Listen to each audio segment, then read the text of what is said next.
Elon Musk has thrown himself into Britain's political battles, and his words have set off a firestorm.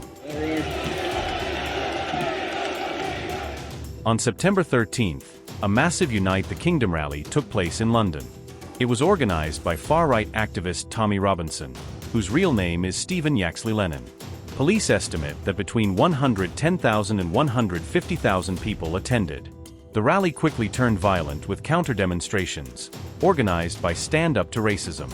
Police had to separate the two groups as clashes broke out. 26 police officers were injured. At least 25 people were arrested. Officers faced physical and verbal abuse as demonstrators tried to breach cordons. Into this charged atmosphere, Elon Musk appeared via video link to address the crowd directly. He told them, quote, "Violence is coming," and urged them to fight back or die.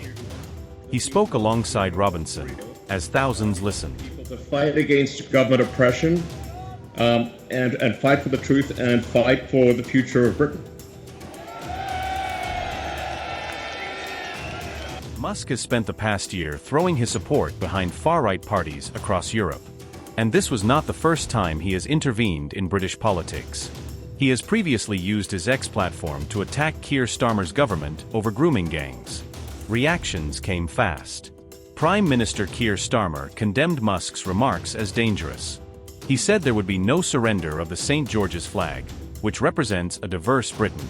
He vowed not to tolerate anyone being intimidated because of their background or the color of their skin. Home Secretary Shabana Mahmood also condemned the protesters. She described Musk as a hostile billionaire who was undermining Britain's ancient democracy. In Parliament, she also delivered a strong anti-racism message. Mahmood, who has South Asian heritage, said British citizens look like me too. Let me be very clear. I understand the strength of feeling across communities in this country about the use of hotels in particular. The right to protest is an ancient right in this country and we will protect it.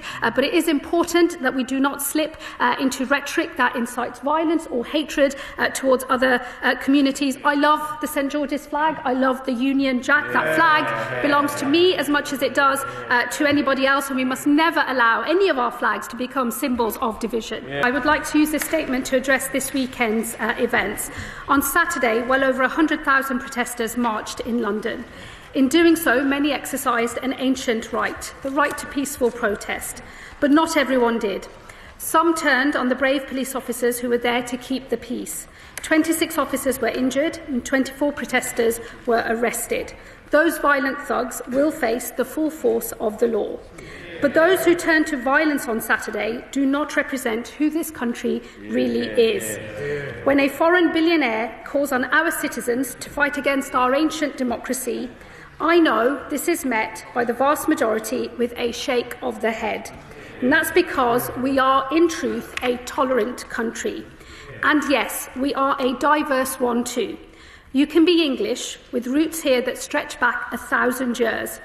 But you can also be English and look like me. The St. George's Cross and the Union Jack belong to us all.